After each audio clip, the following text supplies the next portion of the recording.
வணக்கம். இலங்கையின் முதற்தர செய்தி வழங்குனர் நியூஸ் ஃபர்ஸ்டின் பிரதான செய்திகளோடு இணைந்துள்ளீர்கள். உலகளாவிய ரீதியில் சக்தி டிவி குளோபலோடாக இணைந்து கொண்டிருக்கும் அனைவரையும் நியூஸ் ஃபர்ஸ்டின் பிரதான செய்திகள் வாயிலாக சந்திப்பது மிகுந்த மகிழ்ச்சி. உங்களோடு இணைந்து கொள்வோர் ரஞ்சினி ராஜரட்னம், ராஜ்கிருஷ்ணா, ஜெஃப்ரி ஜெபதார்ஷன். நமது விரிவான செய்திகளுக்கு செல்ல முன்னர் முதலில் இன்றைய தலைப்புச் செய்திகள்.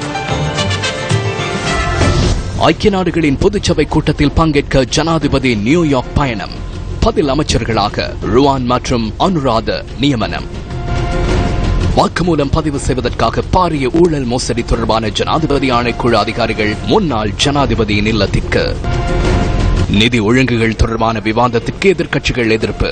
சபை நடவடிக்கைகள் பகிஷ்கரிப்பு. கடுவள நீதவான் நீதிமன்ற வளாகத்தில் சந்தேக நபர் ஒருவர் மீது துப்பாக்கி பிரயோகம். இந்திய மீனவர்களின் அத்துமீறலுக்கு எதிர்ப்பு தெரிவித்து யாழில் பாரிய ஆர்ப்பாட்டம். பாரிய ஊழல் மோசடிகளை விசாரணை செய்யும் ஜனாதிபதி ஆணைக்குழுவின் அதிகாரிகளை இன்று சந்தித்த முன்னாள் ஜனாதிபதி மஹிந்த ராஜபக்ச வாக்குமூலம் வழங்கினார். பாரிய ஊழல் மோசடிகளை விசாரணை செய்யும் ஜனாதிபதி ஆணைக்குழுவின் அதிகாரிகள் முன்னாள் ஜனாதிபதி மஹிந்த ராஜபக்ச தங்கியுள்ள மிரிஹானவில் உள்ள வீட்டிற்கு இன்று மாலை சென்றனர். தேர்தல் பிரசார நடவடிக்கைகளின் போது அரச ஊடகம் ஒன்றில் இடம்பெற்ற நட்டம் தொடர்பில் இதன்போது வாக்குமூலம் பதிவு செய்யப்பட்டதாக ஆணைக்குழுவின் செயலாளர் லெஸ்லி சில்வா கூறினார்.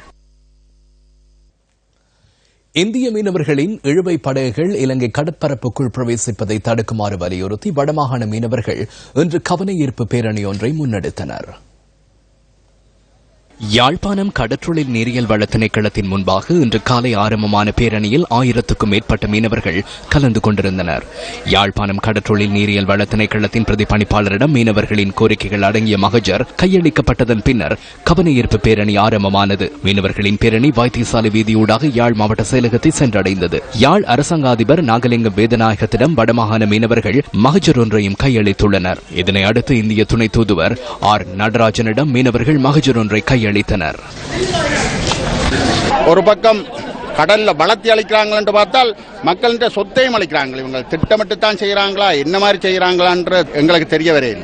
எங்கென்று எல்லாம் கடந்து அங்கால போனால் எங்களை அரெஸ்ட் பண்ணி 6 மாதமோ 1 வருஷம் அரசு மற்ற 2வது சொத்து அதிண்ட முதல் எல்லாம் பறிமுதல். இங்க வந்து தொழில் செய்து சிறு தொழில் கூட செய்ய இயலாத நிலையில வந்த காரணம் தான் நாங்கள் இப்படி ஒரு ஆர்ப்பாட்டத்தை துவங்க வேண்டி வந்தது. ஆனா இதுக்கும் எங்கென்ற அரசாங்கமோ அந்த அரசாங்கமோ சேர்ந்து இதுக்கு ஒரு நல்ல முடிவெடுக்கல என்று சொன்னால் கடலில ஒரு இரத்த கலரி தொடர்றதுக்கு ஒரு ஆயத்தமான முறையில இருக்கும்ன்றத எங்க மக்கள் உறுதியான நிலையில நிக்கணும். ஆனா அதுவும் வந்து எங்களுக்கு இதைக்கு கொடுத்த பதில் 5 நாளைக்குள்ள வரப்படணும்.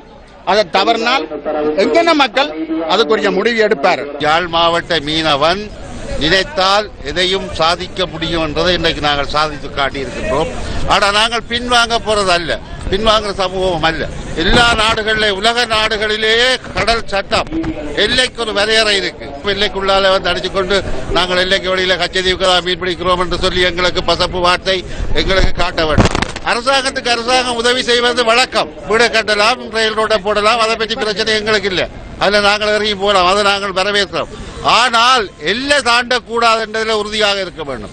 இலங்கை அரசாங்கமும் எல்லை தாண்ட விடக்கூடாது. 2015ஆம் ஆண்டு ஜனாதிபதி மைத்திரிபால ஜனாதிபதியோட நாங்கள் கலைத்திருக்கின்றோம்.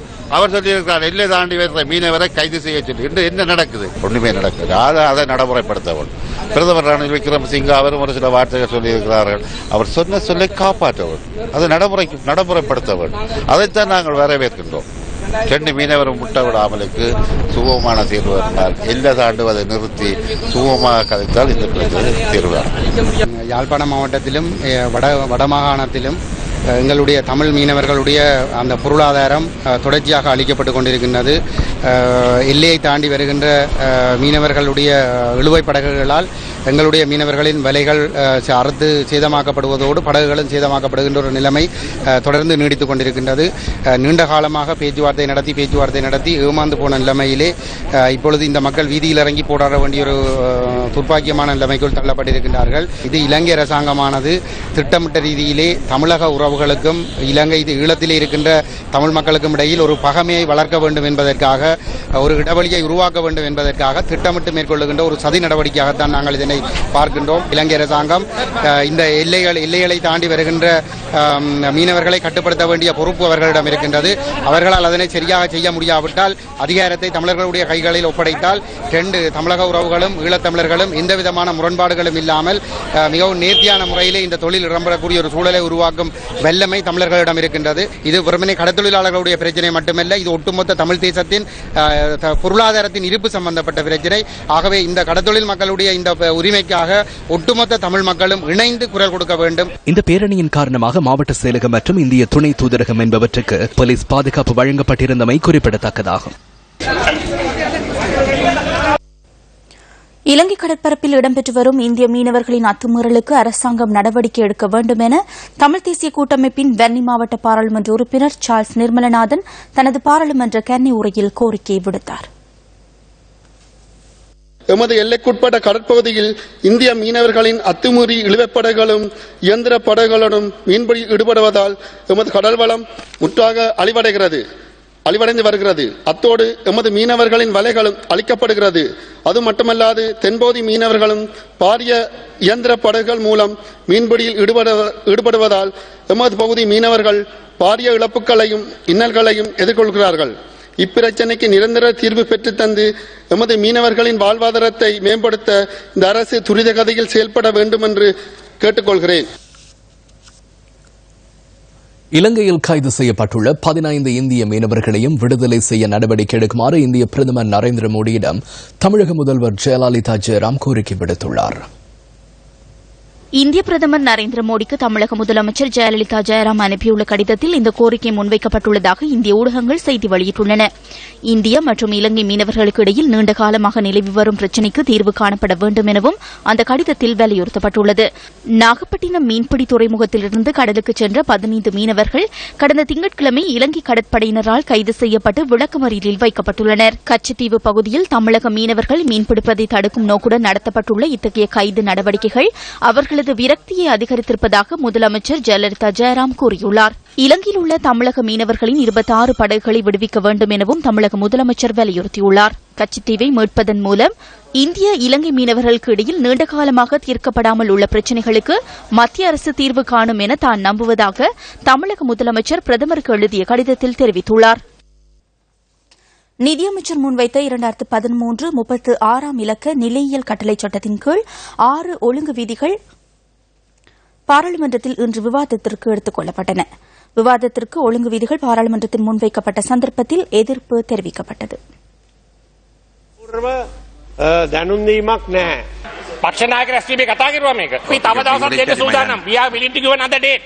No debate today. So let's have a debate. No, you want to move it without a debate, we will adjourn. That's okay. මේක ආරම්භ කළා ඡන්දේ ගන්න එක ඊළඟ සැරේ කරමු. ඕනනම් අපි 6 කරමු. එමෙ ඔබතුමාට ඇති අයිතිවාසිකම් නැහැ. කරුණාකරලා වාඩි වෙන්න. ටිකක් අහගන්න. වට්ටක ගෙඩිය. මේ අපිට මේවා ගිහින් මේවා බාධා කරන්න බෑ. අපි ලෑස්ති ඕනතරම් වෙලාව දෙන්න. පක්ෂ නායකයින්ගේ රැස්වීමක් තිබ්බද නැද්ද දන්නේ නැහැ. මමත් පක්ෂ නායකයෙක් හැටියට නම් කළා තියෙනවා මට නම් කියලා නැහැ. මම යෝජනා කරනවා අපි සභාවේ කටයුතු මෙතන කළා. ඊට පස්සේ මේ ගැන අපි සාකච්ඡාව නවත්තලා ඉතුරු වැඩ කටයුතු කරලා අපි සාකච්ඡාව පවත්වා ඊළඟට විවරගමු. பாராளுமன்ற அமர்வை பகிஷ்கரித்த எதிர்க்கட்சி உறுப்பினர்கள் சிலர் பாராளுமன்ற கட்டட தொகுதிக்கு முன்பாக கூடி எதிர்ப்பில் ஈடுபட்டனர். தினேஷ் குணவர்தன, பிரசன்ன ரணதுங்க, வாசுதேவன் நாணயக்கார மற்றும் நாமல் ராஜபக்ஷ தலைமையிலான ஐக்கிய மக்கள் சுதந்திர கூட்டமைப்பின் எதிர்க்கட்சி உறுப்பினர்கள் சிலரே இந்த எதிர்ப்பு நடவடிக்கையில் கலந்து கொண்டனர். பாராளுமன்றத்தில் பின்பற்ற வேண்டிய சட்ட விதிமுறைகள் மற்றும் கட்டளை சட்டங்களை மீறி செயற்படுவதற்கு எதிராக இன்றைய பாராளுமன்ற நடவடிக்கைகளில் இருந்து நாம் விலகுவதாக அறிவித்து நாம் அதிலிருந்து விலகினோம். நாமே உண்மையான எதிர்க்கட்சி. உண்மையான எதிர்க்கட்சியின் பாராளுமன்ற உறுப்பினர்களுக்கு பாராளுமன்ற சம்பிரதாயங்களை மீறி மிருகங்கள் மற்றும் பறவைகளின் பெயர்களில் அழைப்பதற்கு பிரதமர் ரணில் விக்ரமசிங்க பயன்படுத்தும் வார்த்தைகளை இனிவரும் நாட்களில் தவிர்க்கவில்லை எனின் சபைக்குள் இதனை விடவும் அதிகமாக நாம் எதிர்ப்பு தெரிவிப்போம். சம்பிரதாயம் ஒழுக்கத்தை நிலைநாட்ட பொதுமக்களுக்காக நாம் அழுத்தங்களை கொடுப்போம். ஐக்கிய நாடுகளின் 70வது பொதுச்சபை கூட்டத்தில் உரை நிகழ்த்துவதற்காக ஜனாதிபதி மைத்ரிபால சிறிசேன இன்று அமெரிக்காவிற்கு விஜயம் மேற்கொண்டுள்ளார். ஜனாதிபதி மைத்ரிபால சிறிசேன உள்ளிட்ட தூதுக்குழுவினர் இன்று முற்பகல் 10:25 அளவில் நாட்டிலிருந்து புறப்பட்டதாக ஜனாதிபதி ஊடகப் பிரிவு வெளியிட்டுள்ள அறிக்கையில் குறிப்பிடப்பட்டுள்ளது. சமாதானம், பாதுகாப்பு மற்றும் மனிதுரிமைகள் தொடர்பிலான எதிர்நோக்கு என்ற துணைப்பொருளின் கீழ் சர்வதேச நாடுகளின் அரசு தலைவர்கள் பொதுசபை கூட்டத்தின் 70வது அமர்வில் கருத்து தெரிவிக்க உள்ளனர். ஜனாதிபதி மைத்ரிபால சிறிசேன இம்மாதம் 30ஆம் தேதி பொதுசபை கூட்டத்தில் உரை நிகழ்த்தவுள்ளார். அத்துடன் ஜனாதிபதி மைத்ரிபால சிறிசேன ஐக்கிய நாடுகளின் நிலையான அபிவிருத்தி மாநாட்டிலும் விசேட உரையாற்றவுள்ளார். இந்த உத்தியோகபூர்வ விஜயத்தின் போது ஜனாதிபதி மைத்ரிபால சிறிசேன அமெரிக்க ஜனாதிபதி பராக் ஒபாமா உள்ளிட்ட ராஜதந்திரிகள் பலரை சந்தித்து இருதரப்பு கலந்துரையாடல்களை நடாத்தவுள்ளார். இதேவேளை ஜனாதிபதி மைத்ரிபால சிறிசேன அமெரிக்காவுக்கு விஜயம் மேற்கொள்வதற்கு முன்னர் 10 அமைச்சர்கள் இருவரை நியமித்துள்ளார். இதற்கமைய பாதுகாப்பு ராஜாங்க அமைச்சர் ருவான் விஜயவர்தன பதில் பாதுகாப்பு அமைச்சராகவும் பதில் மகாவெளி அபிவிருத்தி மற்றும் சுற்றாடல் அமைச்சராக அனுராத ஜெயரத்னவும் இன்று பதவி பிரமாணம் செய்து கொண்டனர். கடுவல நீதவான் நீதிமன்றத்துக்கு அழைத்து வரப்பட்ட சந்தேக நபர் ஒருவர் மீது இன்று முற்பகல் துப்பாக்கி பிரயோகம் மேற்கொள்ளப்பட்டுள்ளது. துப்பாக்கி பிரயோகத்தை மேற்கொண்டவரை கண்டுபிடிப்பதற்கான விசாரணைகள் முன்னெடுக்கப்பட்டுள்ளதாக போலீஸ் ஊடக பேச்சாளர் கூறினார். இந்த சம்பவம் இடம்பெற்ற சந்தர்ப்பத்தில் விளக்கமறியலில் வைக்கப்பட்டிருந்த 2 சந்தேக நபர்கள் தப்பியோடியுள்ளனர். கடுவல நீதவான் நீதிமன்ற வளாகத்தில் இன்று காலை இந்த துப்பாக்கி பிரயோகம் மேற்கொள்ளப்பட்டுள்ளது. சிறைச்சாலைகள் அதிகாரிகளினால் நீதிமன்றத்திற்கு கொண்டு செல்லப்பட்ட சந்தேக நபர் ஒருவரே இந்த துப்பாக்கி பிரயோகத்தில் காயமடைந்துள்ளார். அருண தமிட் உதயாங்க எனப்படும் சமயன் என்ற புனைப்பெயரினால் அழைக்கப்படும் 29 வயதான இந்த சந்தேக நபர் கடுவல ரணான பிரதேசத்தைச் சேர்ந்தவராவார். வாழைத்தோட்ட பகுதியில் உள்ள ஒருவரை கொலை செய்தமை மற்றும் நவகமுவ பகுதியில் இடம்பெற்ற துப்பாக்கி பிரயோக சம்பவத்தை அடிப்படையாக கொண்டு இந்த நபர் விளக்கமறியலில் வைக்கப்பட்டுள்ளார். நீதிமன்ற வளாகத்தில் இருந்த சந்தேக நபர் மீது துப்பாக்கி பிரயோகம் மேற்கொண்ட நபர் பின்னர் தப்பிச் சென்றுள்ளார். 9 மில்லிமீட்டர் ரக துப்பாக்கியில் இந்த துப்பாக்கி பிரயோகம் மேற்கொள்ளப்பட்டுள்ளதாக போலீசார் கூறினர். துப்பாக்கி சத்தம் ஒன்று கேட்டது. பின்னர் இருவர் கீழே விழுந்தனர். அதனைத் தொடர்ந்து சிறைச்சாலை பஸ்ஸில் வைத்தியசாலைக்கு அவர் கொண்டு செல்லப்பட்டார். சிறைச்சாலையிலிருந்து அவர் வந்த பஸ்ஸிலேயே அழைத்து செல்லப்பட்டார். ஒருவர் இருந்ததை நான் அவதானித்தேன். எவ்வாறாயினும் இந்த சம்பவத்தினால் நீதிமன்ற நடவடிக்கைகளுக்கு பாதிப்பு ஏற்படவில்லை என கடுவல நீதவான் நீதிமன்றத்தின் பேச்சாளர் ஒருவர் கூறினார். சிகிச்சைகளுக்காக தேசிய வைத்தியசாலையில் அனுமதிக்கப்பட்ட சந்தேக நபர் சிறைச்சாலை அதிகாரிகளின் பாதுகாப்பின் கீழ் சிகிச்சை பெற்று வருகின்றார். வாழைச்சேனை கடதாசி ஆலை ஊழியர்கள் தமக்கான சம்பள நிலுவையை வழங்குமாறு கோரி 6வது நாளாக இன்றும் ஆர்ப்பாட்டத்தில் ஈடுபட்டனர். 4 மாத சம்பள நிலுவைக்கான தீர்வை வழங்குமாறு கோரி வாழைச்சேனை கடதாசி ஆலை ஊழியர்கள் கடந்த 6 நாட்களாக ஆர்ப்பாட்டத்தில் ஈடுபட்டுள்ளனர். வாழைச்சேனை கடதாசி ஆலை ஊழியர்களுக்கு கடந்த ஜூலை மாதம் சம்பளம் 2 தடவைகளில் 70% மாத்திரமே வழங்கப்பட்டது. ஆகஸ்ட் மற்றும் செப்டம்பர் மாதங்களுக்கான 2 மாத சம்பளமும் 2014ஆம் ஆண்டு மார்ச் மற்றும் ஏப்ரல் மாதத்திற்கான சம்பள நிலுவை உள்ளிட்ட 4 மாத முழு சம்பளமும் 30% நிலுவையும் வழங்கப்பட வேண்டிய நிலையிலேயே ஊழியர்களால் இந்த ஆர்ப்பாட்டம் முன்னெடுக்கப்பட்டு வருகின்றது. இதுவரைக்கும் எங்களுக்கு எதுவிதமான ஒரு நடவடிக்கை ஈடுபடவில்லை. இதை அடுத்து நாங்க உண்ணாவிரத போராட்டத்தில் இறங்க நாங்க எத்தனிச்சிருக்கோம். இந்த போராட்டம் இன்டர்நெட் தொடங்கப்பட்டதில்லை. பல வருடங்களாக எங்களுக்கு இப்படியான இழப்புகளை சந்திச்சு கொண்டிருக்கிறோம். ஆயால இப்போ அறிஞர்னாங்க கௌரவ அமைச்சர் ரிஷாட் வர்தீன் அவர்களுக்கு மீண்டும் இந்த தொழிற்சாலை ஒப்படைக்கப்பட்டிருக்கிறது.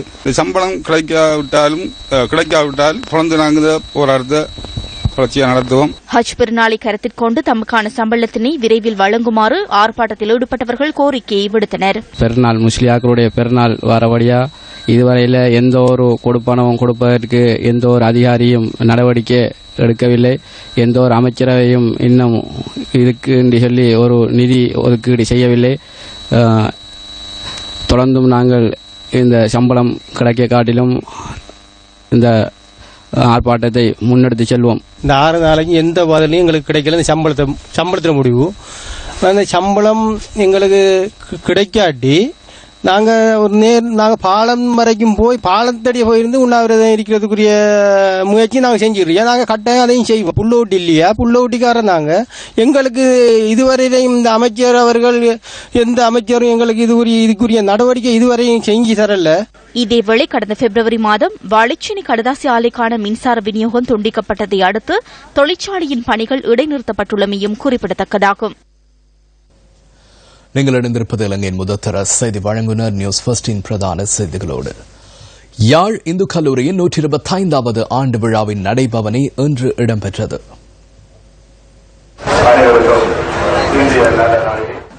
யாழ் இந்து கல்லூரி 125வது ஆண்டு நிறைவை முன்னிட்டு இந்து நடைபவனி 2015 என்ற பெயரிலான நடைபவனி இன்று இடம்பெற்றது. இந்த நடைபவனி இன்று காலை யாழ் இந்து கல்லூரியிலிருந்து ஆரம்பமானது.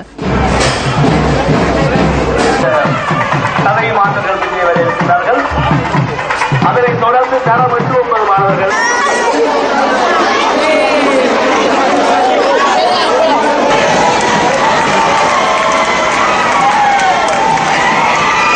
யாழ் இந்து கல்லூரியில் தமிழ் பாரம்பரியத்துடன் ஆரம்பமான இந்து நடைபவனி காங்கேசன்துறை வீதி, வைத்தியசாலை வீதி ஊடாக சென்று யாழ் மத்திய கல்லூரியை சென்றடைந்தது.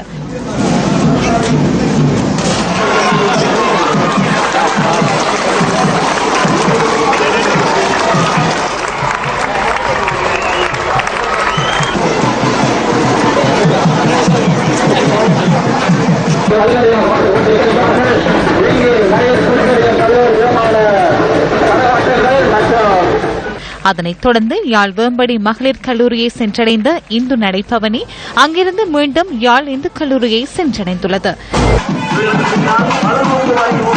இந்த நிகழ்வில் யாழ் இந்து கல்லூரியில் கல்வி பயின்று சர்வதேச நாடுகளில் பல்வேறு துறைகளில் உள்ள பழைய மாணவர்களும் உள்நாட்டில் உள்ள பழைய மாணவர்களும் கலந்து கொண்டிருந்தனர். அத்துடன் யாழ் இந்து கல்லூரியின் பழைய மாணவரும் சிரேஷ்ட ஊடகவியலாளருமான ஜெய் ஸ்ரீரங்காவும் இந்த நிகழ்வில் கலந்து கொண்டிருந்தார்.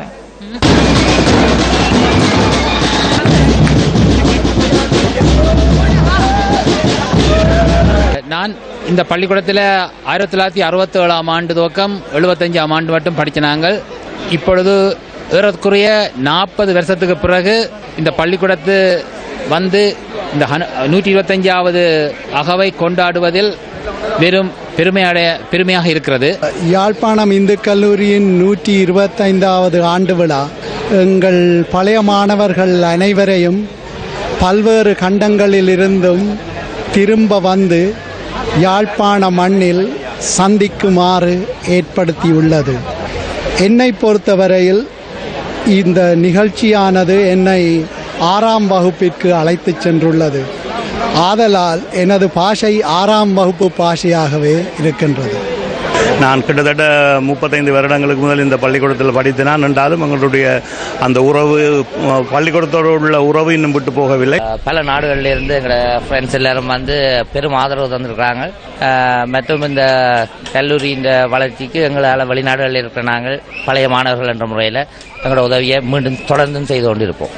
திரும்பவும் இளமையாக இருக்குது வந்து எங்களை பழைய நண்பர்கள் எல்லாரையும் பார்க்கறது, நிறைய பேரை சந்திச்சிருக்கிறேன். ரொம்ப சந்தோஷமாக இருக்குது. யாழ் நீதிமன்ற கட்டிட தொகுதிக்கு சேதம் விளைவித்த குற்றச்சாட்டில் கைது செய்யப்பட்டு விளக்கமறியலில் வைக்கப்பட்டிருந்த சந்தேக நபர்களில் 3 பேர் இன்று சரீரப்பிணையில் விடுவிக்கப்பட்டுள்ளனர். சம்பவம் தொடர்பில் கைது செய்யப்பட்டு விளக்கமறியலில் வைக்கப்பட்டிருந்த 20 சந்தேக நபர்கள் இன்று யாழ் நீதவான் நீதிமன்றத்தில் ஆஜர்படுத்தப்பட்டதை அடுத்து அவர்களில் 3 சரீரப்பிணை வழங்கப்பட்டுள்ளது. 5 லட்சம் ரூபாய் பெறுமதியான தலா 5 சரீரப்பிணையில் 3 சந்தேக நபர்களையும் விடுவிக்குமாறு யாழ் நீதவான் நீதிமன்ற நீதிபதி பெருமாள் சிவக்குமார் உத்தரவிட்டுள்ளார்.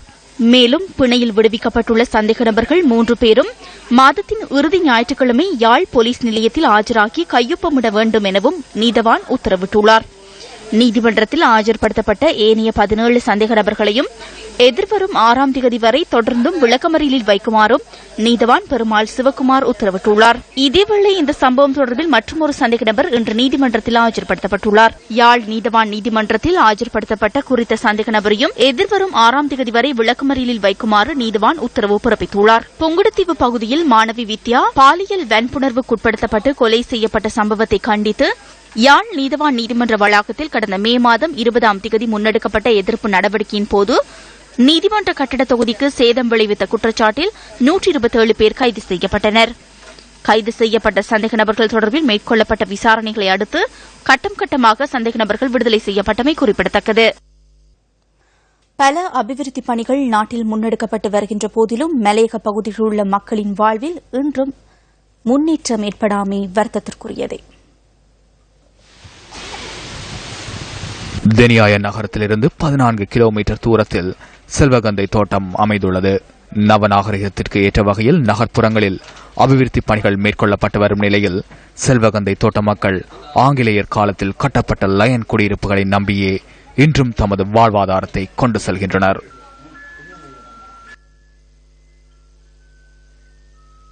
அத்துடன் இந்த வீடுகள் மிகவும் ஆபத்தான நிலையில் காணப்படுகின்றன. இந்த வீடுகளின் சுவர்கள் வெடித்தும் கதவுகள் ஜன்னல்கள் உக்கியும் மிகவும் பாதுகாப்பற்ற நிலையில் காணப்படுவதால் நாளாந்தம் அச்சத்துடனேயே வாழ்கின்றனர் இந்த பகுதி மக்கள்.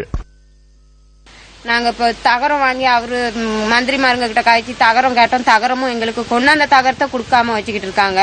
மற்றபடி மரம் 2 கேட்டோம், அறுத்து நாங்க சரி வாழை அடிச்சுக்கிறோம்னு அதுவும் கொடுக்கல. சர்வல் வந்துகிட்டு தான் இருந்துச்சு. முன்னையும் இதுல வந்து இடிஞ்சு வந்தது தான் வந்து தூரமாரெல்லாம் பார்ப்பாங்க. தூரமாறு எதையுமே இப்போதைக்கு கேட்டுக்கிறது இல்ல. வேலைக்கு மட்டும் தான் நாங்க போகணும். மழைக்காலங்களில் வீடுகள் ஒழுகுவதனால் பாடசாலை மாணவர்களின் புத்தகங்களும் மழையில் நனைந்து கல்வி நடவடிக்கைகளும் பாதிப்பை ஏற்படுத்துவதாக பிரதேச மக்கள் கவலை தெரிவிக்கின்றனர். வீட்டை பாத்தீங்கன்னா பிள்ளைகளை படிக்கிறதுக்கு நிம்மதி வாழ்க்கை இல்ல. புஸ்தகம் பூரா நலஞ்சாங்க பாருங்க. எல்லாம் தனியா இருக்கு. துரமா இருக்க ஐயா மார்க இருக்காங்க. எங்களுக்கு ஒரு மரம் கொடுக்க மாட்டேங்கிறாங்க. இது நாங்க போய் கேட்டா எங்களை அடிக்க வராங்க. 5 பேர பிள்ளைங்க இருக்கு. இந்த புத்தகம் பூரா நனைஞ்சு தப்பையா போகுது. இப்ப தவைக்கு இருக்காது. யானத்தை வச்சு வச்சு வச்சு தண்ணி பிடிச்சி பிடிச்சி ஊத்திக்கிட்டு இருக்கோம். இப்ப ராத்திரி 2 விருந்தாடி வந்துட்டாங்க. அது அவங்களுக்கு இருக்க இயலாது. நாட்டின் பொருளாதாரத்திற்கு முதுகெலும்பாக உள்ள மலையக மக்களின் அடிப்படை தேவைகளை பூர்த்தி செய்ய நடவடிக்கை எடுக்கப்பட வேண்டும் என்பதே அனைவரதும் அவாவாகும். பங்குச்சந்தை நிதி கொடுக்கல் வாங்கலில் இடம்பெற்றதாக கூறப்படும் மோசடி தொடர்பில் 2 பேரிடமும் வாக்குமூலம் பதிவு செய்யப்பட்டுள்ளதாக பதில் போலீஸ் ஊடக பேச்சாளர் சிரேஷ்ட போலீஸ் அத்தீட்சகர் பிரசாந்த் ஜாக்குடி தெரிவித்தார். பல மணி நேரம் குறித்த இருவரிடமும் வாக்குமூலம் பதிவு செய்யப்பட்டதாகவும் பதில் போலீஸ் ஊடக பேச்சாளர் கூறியுள்ளார். இந்த சம்பவம் குறித்து வர்த்தகர்கள் இருவரிடமே இன்றைய தினம் போலீஸ் நிதி விசாரணை பிரிவினர் விசாரணைகளை மேற்கொண்டு வாக்குமூலம் பதிவு செய்துள்ளனர். முன்னாள் பாராளுமன்ற உறுப்பினர் சஜின் டிவாஸ் குணவர்தனவிற்கு கொழும்பு மேல் நீதிமன்றம் இன்று பிணை வழங்கியுள்ளது. சஜின் டிவாஸ் குணவர்தன தாக்கல் செய்த பிணை மனு விசாரணைக்கு எடுத்துக் கொள்ளப்பட்ட சந்தர்ப்பத்திலேயே இதற்கான உத்தரவு பிறப்பிக்கப்பட்டுள்ளது. ஜனாதிபதி செயலகத்திற்கு சொந்தமான வாகனங்கள் சிலவற்றை முறையற்ற விதத்தில் பயன்படுத்திய குற்றச்சாட்டின் கீழ் சஜின் டிவாஸ் குணவர்தன கைது செய்யப்பட்டு விளக்கமறியலில் வைக்கப்பட்டிருந்தார். 200 லட்சம் ரூபாய் சரீரப்பணையிலும் 10 லட்சம் ரூபாய் ரொக்கப்பணையிலும் அவரை விடுவிக்குமாறு கொழும்பு மேல் நீதிமன்ற நீதிபதி மணிலால் வைத்தியதிலக்கு உத்தரவு பிறப்பித்துள்ளார். ஒவ்வொரு மாதமும் இறுதி ஞாயிற்றுக்கிழமைகளில் குற்றப்புலனாய்வு திணைக்களத்தில் ஆஜராகுமாறும் முன்னாள் பாராளுமன்ற உறுப்பினருக்கு உத்தரவிடப்பட்டுள்ளது. சாட்சியாளருக்கு அச்சுறுத்தல்களை விடுக்கும் பட்சத்தில் சஜின் டிவாஸ் குணவர்தனவை மீண்டும் கைது செய்யுமாறும் நீதவான் உத்தரவு பிறப்பித்துள்ளார். இதேவேளை விலை சுதா எனப்படும் கம்பல விதானகே சமந்தகுமார் என்பவர் தொடர்பான வழக்கின் தீர்ப்பு அடுத்த மாதம் 14ஆம் தேதி வழங்கப்படும் என நீதிமன்றம் அறிவித்துள்ளது. போதைப் பொருள் குற்றச்சாட்டு தொடர்பிலேயே குறித்த நபருக்கு எதிராக வழக்கு தாக்கல் செய்யப்பட்டிருந்தது. கிழக்கு மாகாண சபை உறுப்பினர் சிவனேசதுரை சந்திரகாந்தன் எனப்படும் பிள்ளையான் தனது வீட்டில் பலபந்தமாக தங்கியுள்ளதாக ஸ்ரீலங்கா சுதந்திர கட்சியின் மட்டக்களப்பு மாவட்ட அமைப்பாளர் அருண் தம்பிமுத்து குற்றம் சாட்டுகிறார். சிரச தொலைக்காட்சியில் பத்திகட நிகழ்ச்சியில் இன்று காலை கலந்து கொண்ட போதே அவர் இந்த விடயத்தை கூறினார். පිල්ලයන් කොයිද හැංගිලා ඉන්නේ මේ දවස්වල? දැන් මගේ ගෙවල් ඇතුළේ තමයි එයා ඉන්නේ. ඒ කියන්නේ ඔබේ ගේ බලෙන් ඉන්නවා පිල්ලයන්. දැන් මම කෝට් එක මම සුප්‍රීම කෝට් එක යනවා මේ ප්‍රශ්නය. ඔව් අවුරුදු 5ට වැඩි. ඒ කියන්නේ ඔබටත් ඉන්න තැනක් නැහැ මඩකලේ. ඔව් එයා ඉන්නවා. දැන් ඔබ උසාවිය ගිහිල්ලා තියෙනවා. මම උසාවිය යනවා දැන්. ඔබ ඉල්ලීමක් කරලා නැද්ද ජනාධිපති? මම හිටපු ජනාධිපතිතුමාට මේක කියලා තියෙන්නේ. මේ වර්තමාන ජනාධිපතිතුමාට ඔබේ පක්ෂ නායකයා? ඔව් මම තාම කියන්නේ ඉල්ලුවේ නැද්ද මේ මගේ ගෙදර දෙන්න කියලා? නෑ එයාට දන්නවා පිල්ලයන්ට දුන්නේ අපේ හමුදාව මේ ගෙවල්. ඒ ඉඳලා මම සුප්‍රීම කෝට් එකේ ගිහිල්ලා තමයි මේක ගන්න ඕනේ. ඔබත් අවතැන්නුන පුද්ගලෙක්. ඔව් ඒක තමයි. அவன்கார்ட் நிறுவனம் தொடர்பில் எவ்வித தலையீடுகளும் இன்றி சட்டத்தை உரிய முறையில் செயற்படுத்துமாறு ஜனாதிபதி ஆலோசனை வழங்கியுள்ளார். யாருடைய தலையீடுமின்றி சட்டத்தை உரிய முறையில் நடைமுறைப்படுத்துமாறு ஜனாதிபதி கட்சியின் பிரதானிகளது கூட்டத்தின் போது உத்தரவிட்டார். அனைத்து சட்ட நடவடிக்கைகளையும் எடுக்குமாறும் அவர் கூறினார். காலி துறைமுகத்தில் நங்கூரமிடப்பட்டுள்ள மிதக்கும் ஆயுத களஞ்சிய சாலையுடனான மகானுவர கப்பல் துறைமுக அதிகார சபையின் கட்டுப்பாட்டிலிருந்து விடுவிக்கப்பட்டுள்ளதாக அதன் அதிகாரி ஒருவர் குறிப்பிட்டார். துறைமுகத்துக்கு பிரவேசிக்கும் சாதாரண கப்பல் ஒன்றை போன்று செயற்படுத்துவதாகவும் அவர் கூறினார். குறித்த கப்பலில் செயற்பாடுகள் சாதாரண விதத்தில் இடம்பெற்று வருவதாகவும் அவர் குறிப்பிட்டார். மகானுவர கப்பலில் உள்ள ஆயுதங்கள் தொடர்பில் நீதிமன்ற விசாரணைகள் இடம்பெற்று வருகின்றமையினால் தமக்கு கருத்து தெரிவிக்க முடியாது என கடற்படை ஊடக பேச்சாளர் நியூஸ் ஃபர்ஸ்டுக்கு குறிப்பிட்டார். அவன்கார்ட் நிறுவனத்திற்கு சொந்தமான மிதக்கும் ஆயுத களஞ்சிய சாலையொன்று காலி துறைமுகத்தில் மகானுவர கப்பலில் இருந்தமை தொடர்பில் அதிகம் பேசப்பட்ட போதிலும் மேலும் 2 கப்பல்களும் அந்த நடவடிக்கைகளுக்காக பயன்படுத்தப்பட்டுள்ளன. குறித்த 2 மிதக்கும் ஆயுத களஞ்சிய சாலைகளும் செங்கடல் மற்றும் கல்ஃப் வளைகுடா கடற்பரப்பில் நங்கூரமிடப்பட்டுள்ளதாக அவன்கார்ட் நிறுவனத்தின் இணையதளத்தில் குறிப்பிடப்பட்டுள்ளது. தமது நிறுவனம் ரக்னாலங்கா நிறுவனத்துடன் ஒன்றிணைந்து கடல் பாதுகாப்பு நடவடிக்கைகளில் ஈடுபட்டுள்ளதாக அவன்கார்ட் நிறுவனத்தின் இணையதளத்தில் மேலும் சுட்டிக்காட்டப்பட்டுள்ளது. இதேவேளை சட்ட விதிகளுக்கு அப்பாற் சென்று ரக்னாலங்கா நிறுவனத்திற்கு ஆயுதங்களை வழங்கியுள்ளதாக பாதுகாப்பு அமைச்சின் முன்னாள் மேலதிக செயலாளர் தமயந்தி ஜெயரத்ன பாரிய ஊழல் மோசடி தொடர்பில் ஆராய்வதற்காக நியமிக்கப்பட்டுள்ள ஜனாதிபதி ஆணைக்குழு முன்னிலையில் சாட்சியம் பதிவு செய்துள்ளார். இதன் பிரகாரம் ரக்னாலங்கா நிறுவனத்திற்கு 3473 ஆயுதங்களை வழங்கியுள்ளதாகவும் அவற்றில் 89 ஆயுதங்கள் மாத்திரமே சட்ட விதிகளுக்கு உட்பட்டு வழங்கப்பட்டுள்ளதாகவும் அவர் கூறியுள்ளார்.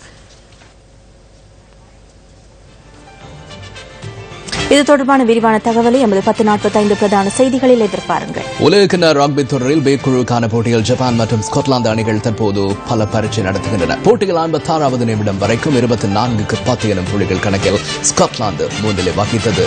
மேலதிக விவரங்கள் நியூஸ் ஃபர்ஸ்டின் பிரதான செய்திகளில் எதிர்பாருங்கள். இந்த தகவல்களை வழங்கி நியூஸ் ஃபர்ஸ்டின் பிரதான செய்திகளில் இருந்து விடைபெறுகிறோம். வணக்கம்.